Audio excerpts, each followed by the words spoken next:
जय हिंद दोस्तों, कैसे हैं आप लोग। मैं भी बहुत अच्छा हूँ। आशा करता हूँ आप सभी बहुत अच्छे होंगे। जैसा कि आपको पता है कि हम लोग हिमालय पढ़ रहे हैं। पिछली वीडियो में हमने ट्रांस हिमालय कंप्लीट कर लिया था। आज हम बेहद हिमालय को देखेंगे। जैसे आपको पता है कि हमने हिमालय को 3 भागों में डिवाइड किया है। वैसे तो 4 भागों में आपको हमने पढ़ा चुके हैं कि भैया 4 भागों में हमने हिमालय को पढ़ा है, ठीक है। लेकिन अभी हमने क्या किया कि जो ट्रांस हिमालय है वो हम आपको पढ़ा चुके हैं। कि आपको पता है कि ट्रांस हिमालय कहाँ है।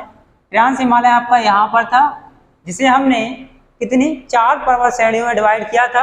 एक आपकी काराकोरम थी, दूसरी लद्दाख थी, तीसरी जॉस्कर थी और एक कैलाश पर्वत श्रेणी थी, जो आपने पढ़ ली है। पहली कौन सी पढ़ी थी?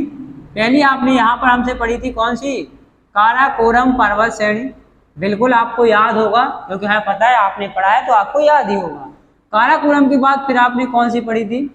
काराकोरम के बाद आपने लद्दाख श्रेणी पढ़ी थी। लद्दाख के बाद आपने यहाँ पर जॉस्कर श्रेणी पढ़ी थी। कौन सी? जॉस्कर श्रेणी पढ़ी थी। और यहाँ पर आपने कैलाश पर्वत श्रेणी पढ़ी थी। ये आपने पढ़ चुके हैं।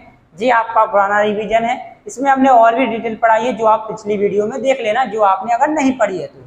लेकिन आज हम क्या पढ़ेंगे? आज हम पढ़ेंगे हिमालय, जो हमने 3 भागों में डिवाइड किया था। बेहद हिमालय। कौन सा हिमालय पढ़ना है? तो आज हमें पढ़ना है, पहले तो पढ़ेंगे बेहद हिमालय, फिर कौन सा पढ़ेंगे? तो फिर आप पढ़ेंगे यहाँ पर लघु हिमालय।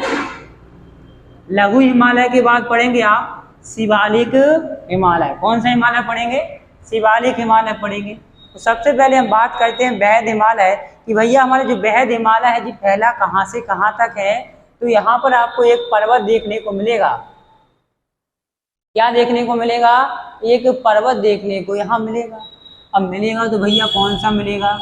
जिसका नाम है नंगा पर्वत। कौन सा पर्वत? नंगा पर्वत, या इसी को क्या कहते हैं? नागा पर्वत।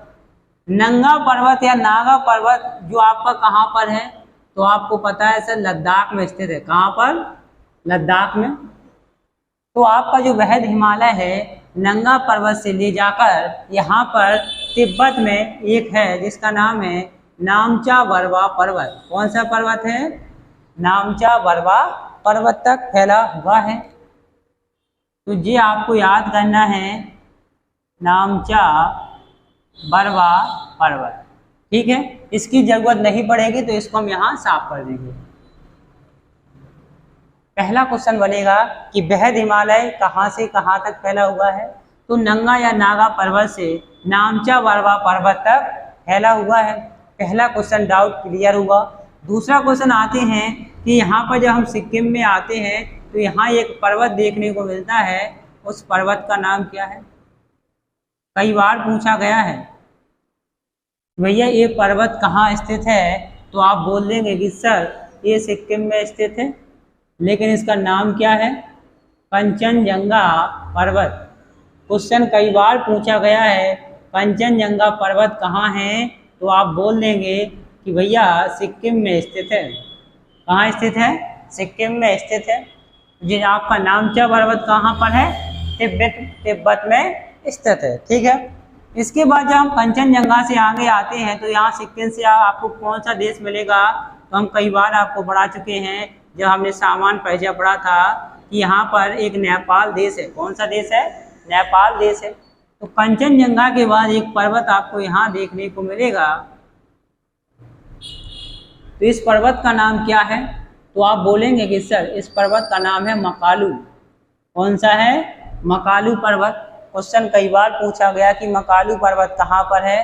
तो नेपाल में स्थित है। किसका हिस्सा है? तो बेहद हिमालय का हिस्सा है। मकालू के बाद आपको एक पर्वत और देखने को मिलेगा, जो विश्व में सबसे ऊंचा पर्वत है। कौन सा है भैया बताओ? तो आप बोलेंगे कि विश्व में सबसे ऊंचा पर्वत माउंट एवरेस्ट है। कौन सा है? माउंट एवरेस्ट है।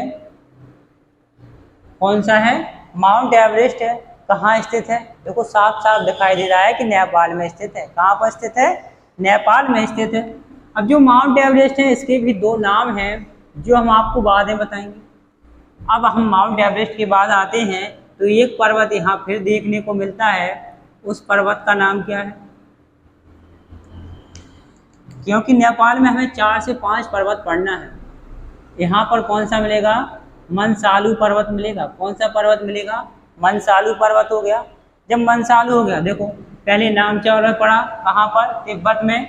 इसके बाद सिक्किम में आए तो कंचनजंगा पढ़ा, नेपाल में आए तो मकालू पढ़ा, फिर आपने माउंट एवरेस्ट पढ़ा और फिर मनसालू पढ़ा। लेकिन कहानी यहाँ खत्म नहीं होती है, नेपाल में 2 और पढ़ना है। एक का नाम है धौलागिरी पर्वत। कौन सा है? धौलागिरी। और एक का नाम है अन्नपूर्णा पर्वत। ये 2 पर्वत आपको और पढ़ना है। तो पहला कौन सा है?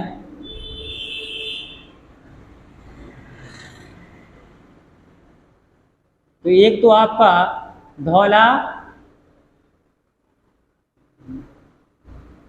धौलागिरी पर्वत है और एक आपका अन्नपूर्णा पर्वत है। अन्नपूर्णा पर्वत है। ठीक है, तो आपको नेपाल में कितने पर्वत मिले? 5 मिले। ये कौन सा है? अन्नपूर्णा है, ये धौलागिरी है, ये आपका मनसालू है, ये माउंट एवरेस्ट है, ये आपका मकालू है। ये पांचों के पांचों पर्वत आपने कहाँ पढ़े? तो पांचों के 5 पर्वत आपने नेपाल में पढ़े। एक बार देख लीजिए आप लोग। ठीक है, कंचनजंगा कहाँ पर है? सिक्किम में है। मकालू कहाँ है? नेपाल में है। माउंट एवरेस्ट कहाँ है? नेपाल में है। मनसालू कहाँ है? नेपाल में है। अन्नपूर्णा कहाँ है? नेपाल में है। धौलागिरी कहाँ है? नेपाल में। जब आप यहाँ फिर भारत में आते हैं तो आपको एक राज्य मिलता है जिसका नाम है उत्तराखंड। कौन सा राज्य है? उत्तराखंड। तो उत्तराखंड में भी आपको 5 पर्वत पढ़ना है जो आपसे कई बार पूछे गए हैं। पहला कौन सा? पहला पर्वत पढ़ेंगे आप यहाँ पर जिसका नाम है कामेत पर्वत। कौन सा है? कामेत पर्वत। कामेत के बाद आप दूसरा पर्वत पढ़ेंगे यहाँ पर नंदा देवी पर्वत। नंदा देवी पर्वत दूसरा हो गया। तीसरा पर्वत पढ़ेंगे आप बंदरपूंछ पर्वत। बंदरपूंछ पर्वत। बंदरपूंछ के बाद एक पर्वत और पढ़ेंगे जिसका नाम है बद्रीनाथ पर्वत। बद्रीनाथ पर्वत। तो ये पर्वत आपको देखना है। ठीक है, पढ़ लिया आपने। कामेत, नंदा देवी, बंदरपूंछ, बद्रीनाथ। एक पर्वत और है जिसका नाम है त्रिशूल पर्वत। कौन सा पर्वत है? त्रिशूल पर्वत। तो ये पर्वत आपको कहाँ देखने को मिले? उत्तराखंड में। देखो पहला पड़ा नंगा पर्वत से लेकर नामचा पर्वत जो आपका तिब्बत और अरुणाचल प्रदेश की सीमा पर स्थित है। तो नंगा या नागा पर्वत से लेकर अरुणाचल प्रदेश तक आपका वृहद हिमालय फैला हुआ है। एक क्वेश्चन खत्म। दूसरा है कंचनजंगा पर्वत कहाँ पर है? तो भारत में सिक्किम में स्थित है। कहाँ पर है? सिक्किम में है।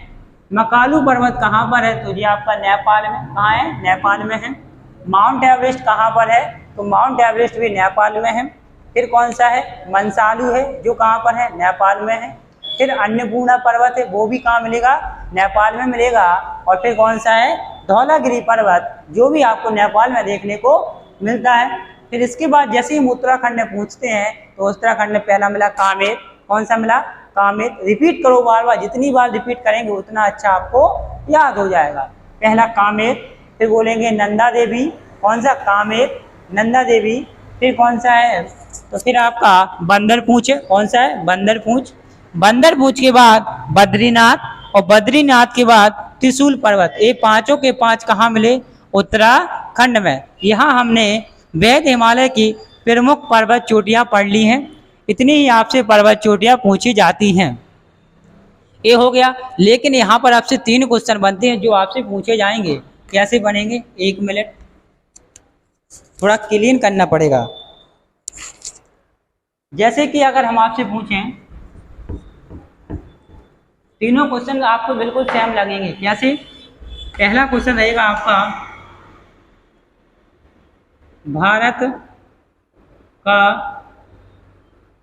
सर्वोच्च शिखर या सर्वोच्च पर्वत कौन सा है? पहला प्रश्न ये हो चुका है। दूसरा पर्वत है, दूसरा क्वेश्चन है हिमालय का सर्वोच्च शिखर। सर्वोच्च शिखर। ध्यान रखना क्वेश्चन तीनों के तीनों अलग हैं, तीनों के आंसर भी अलग ही आएंगे। तीसरा है कि भारत में स्थित हिमालय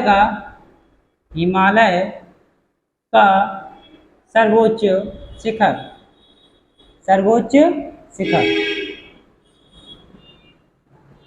तीनों के तीनों आपके प्रश्न क्या होंगे, अलग होंगे। आप कहेंगे सर तीनों कैसे अलग हो जाएंगे? देखो सबसे पहले हमने ट्रांस हिमालय पढ़ा था। कौन सा हिमालय? ट्रांस हिमालय, जिसमें काराकोरम, लद्दाख, जास्कर पर्वत श्रेणियां पड़ी थी। यहाँ पर हमने एक पर्वत बनाया था कि नहीं? अगर आपने पुरानी वीडियो ईमानदारी से पढ़ी है तो आपको जरूर पता होगा कि यहाँ पर हमने एक पर्वत बनाया था। लेकिन कौन सा बनाया था ये आप बताएंगे, क्योंकि आप पर विश्वास है कि आप बता देंगे। हमें पता है कि आप लोगों का सही जवाब है क्या है? K2 गॉडवेन आस्टेन। अब देखो, अगर आप दिमाग लगाएंगे, देखो भारत में सबसे ऊंचा पर्वत शिखर यही दिख रहा है कि नहीं? तो भारत का सबसे ऊंचा पर्वत शिखर कौन सा है? गॉडवेन आस्टेन है। कौन सा है? गॉडवेन आस्टेन। अब बोलेंगे कि सर इसकी ऊंचाई बता दीजिए, अगर ऊंचा है तो 8611 मीटर। कितनी है? 8611 मीटर। पहला क्वेश्चन आपका यही खत्म होता है। दूसरे प्रश्न की हो जाते हैं, हिमालय का सर्वोच्च शिखर। अब देखो जी, हमने यहाँ से हिमालय बना दिया। देखो हिमालय में सबसे ऊंचा कौन सा बना है? यही बना है ना, माउंट एवरेस्ट। कौन सा है? Mount Everest. हिमालय का सर्वोच्च शिखर कौन सा है? Mount Everest. अब जो माउंट एवरेस्ट है इसकी ऊंचाई कितनी है? 8850 मीटर। कितनी है? 8850 मीटर। दूसरा क्वेश्चन खत्म। तीसरा क्वेश्चन क्या है? तीसरा पूछ रहा है भारत में स्थित हिमालय का सर्वोच्च शिखर। अब लफड़ा हो गया। क्या लफड़ा? कि एक तो उन्होंने भारत का भी पूछा और एक हिमालय का भी पूछा। देखो तो आपको यार इस हिमालय को देखना है। इस हिमालय में ऐसा कौन सा पर्वत शिखर है जो भारत में है और सबसे ऊंचा है? देखो यहाँ जाएंगे तो देखो ये मिल रहा है आपको। देखो भारत के सिक्किम में स्थित है और सबसे ऊंचा है, जिसका नाम क्या है? कंचनजंगा। क्या नाम है? कंचनजंगा। कंचनजंगा भारत में स्थित है, भारत के सिक्किम राज्य में स्थित है, जो क्या है? भारत में स्थित है। लेकिन किसका सर्वोच्च शिखर है? हिमालय का सर्वोच्च शिखर। क्योंकि माउंट एवरेस्ट हिमालय का सर्वोच्च शिखर तो है, लेकिन भारत में नहीं है। कहाँ पर है? नेपाल में है। हमने पूछा कि भारत में स्थित कौन सा, तो कंचनजंगा, जिसकी ऊंचाई कितनी? 8598 मीटर। ये तीनों क्वेश्चन आपके यही खत्म हो जाते हैं कि भारत का सर्वोच्च शिखर गॉडवेन आस्टेन है, हिमालय का सर्वोच्च शिखर माउंट एवरेस्ट है, भारत में स्थित हिमालय का सर्वोच्च शिखर कंचनजंगा है। तीनों क्वेश्चन खत्म हो गए। अब हमने आपसे पूछा था कि माउंट एवरेस्ट के नाम है क्या है? माउंट एवरेस्ट को अन्य नामों से भी जाना जाता है। जैसे आपको बोलते हैं कि ये माउंट एवरेस्ट है, आपने कहा हाँ भैया बिल्कुल है, लेकिन इसको तिब्बत में कुछ और नाम से जानते हैं और नेपाल में कुछ और नाम से जानते हैं। कमेंट कीजिए कि नेपाल में किस नाम से जानेंगे और तिब्बत में किस नाम से जानेंगे। फटाफट कमेंट कीजिए आप लोग। आ गया? तो माउंट एवरेस्ट को तिब्बत में क्या कहेंगे? चेमालोंगमा कहते हैं। क्या कहते हैं? चेमालोंगमा कहते हैं। क्या कहते हैं? चेमालोंगमा, पर्वतों की रानी। इसका अर्थ होता है पर्वतों की रानी। चेमालोंगमा किसे कहते हैं? माउंट एवरेस्ट को। कहाँ कहते हैं? तिब्बत में कहते हैं। और नेपाल में इसे क्या कहते हैं? तो नेपाल में इसे सागर माथा कहते हैं। क्या कहते हैं? सागर माथा कहते हैं। आज की वीडियो जी हमने आपको रिकॉर्ड करके बनाई है, लेकिन कल से आपकी वीडियो आपके लिए डबल धमाका होगा। कल से आपको 4:30 पर हिंदी की क्लास लाइव होगी, जो आपको आकांक्षा मैम पढ़ाएंगी, और 7 बजे आपको ज्योग्राफी हम पढ़ाएंगे। इसी के हम आगे चलेंगे। अब आपको कमेंट करना है कि आपको हिंदी की क्लास की ज़रूरत है या नहीं, और आपको हमारी क्लास कैसी लगी ये आप लोग जरूर कमेंट करें। मिलते हैं कल। जय हिंद दोस्तों। कल शाम को 7 बजे हम मिलेंगे। 4:30 पर आकांक्षा मैम आपको हिंदी पढ़ाएंगे।